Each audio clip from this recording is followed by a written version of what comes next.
பார்த்தீங்கன்னா நமக்கு வந்து ஒரு solubility product ரிலேட்டடான கொஸ்டின் தான். அதாவது பார்த்தீங்கன்னா ஒரு மாலிக்யூல் ஒரு ஒரு ஒரு சால்ட் ஒரு ஒரு மாலிக்யூல் வந்து பார்த்தீங்கன்னா, எந்த அளவுக்கு அதோட சால்வெண்ட் நமக்கு டிசால்வ் ஆகுன்றது அதில இருக்கக்கூடிய அயான்ஸோட கான்சன்ட்ரேஷன பொறுத்து இருக்கும். அதை எக்ஸ்பிளைன் பண்றது தான் நமக்கு வந்து solubility product. இப்போ ஃபார் எக்ஸாம்பிள் இங்க ப்ராப்ளம் என்ன குடுத்திருக்காங்க? A2X3 வந்து நமக்கு வந்து குடுத்திருக்காங்க. அப்ப அந்த மாலிக்யூல் என்ன குடுத்திருக்காங்க? A2X3. அப்ப நமக்கு வாட்டர்ல போட்டா நமக்கு என்ன ஆகும்? இது ஆல்ரெடி வந்து பார்த்தீங்கன்னா, இது வந்து 3+ அயனா இருந்திருக்கும். இது வந்து 2- அயனா இருந்திருக்கும். அப்பதான் நம்ம கிராஸ் மல்டிப்ளிகேஷன் பண்ணும்போது நமக்கு இது கிடைச்சிருக்கும் இல்லையா? அப்ப இது வந்து வாட்டர்ல போட்டோனே 2 A மாலிக்யூலா அந்த மாரி இருக்கும். A ஓட சார்ஜ் வந்து நமக்கு வந்து இப்போ 3+ வந்து இருக்கும். பிளஸ் நமக்கு என்ன ஆகும் பார்த்தீங்கன்னா, 3X மாலிக்யூல் வந்து நமக்கு ஃபார்ம் ஆயிருக்கும். அதோட சார்ஜ் வந்து நமக்கு வந்து 2- வந்து நமக்கு வந்து இருக்கும். அப்ப நமக்கு வந்து KSP. KSP வந்து என்ன solubility product நம்ம கண்டுபிடிக்கிறது நம்ம என்ன ஃபார்முலா பார்த்தீங்கன்னா, இது வந்து 2 A மாலிக்யூல் வந்து இருக்கு இல்லையா? அப்ப நம்ம என்ன பண்ணா 2S the whole power வந்து 2 வந்து போட்டுக்கணும். இங்க நமக்கு என்ன இருக்குது? 3 மாலிக்யூல்ஸ் வந்து இருக்குது.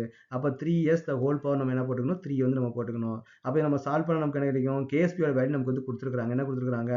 1.1 into 10 to the power of -23 வந்து குடுத்திருக்காங்க. which is equal நமக்கு என்ன வரும்னா 4 S power 2 இத 3 கியூப் பண்ணா என்ன வரும்? 27 S power வந்து 3 வந்து வருது. அப்போ 4 27 நம்ம வந்து மல்டிப்ளை பண்ணா 108 ஓகே 108 S power 5 வந்து நமக்கு வந்து வருது ஓகே. சாரி 108 S பவர் வந்து நமக்கு என்ன வருது 5 வந்து நமக்கு வந்து வருது. அப்போ what is the S power 5? S power 5 which is equal to நமக்கு என்னன்னா 1.1 into 10 to the power of -23 divided by நமக்கு என்ன வருதுன்னா 108 வந்து நமக்கு வந்து வருது.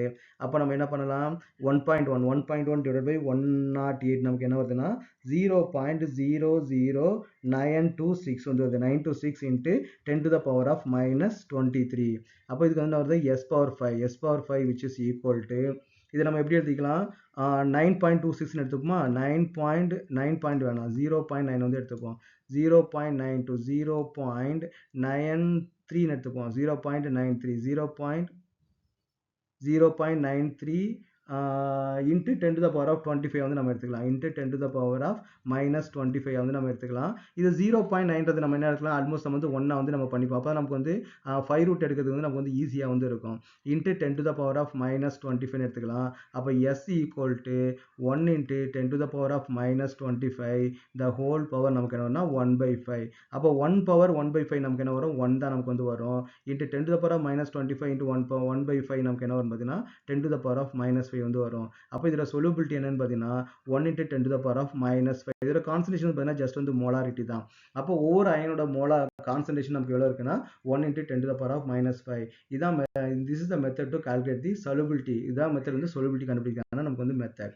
அப்போ நமக்கு solubility கொடுத்து solubility ப்ராடக்ட்டும் கேட்கலாம். சம்டைம்ஸ் வந்து solubility ப்ராடக்ட் கொடுத்து solubility கேட்கறது நமக்கு வந்து பாசிபிலிட்டிஸ் வந்து இருக்குது.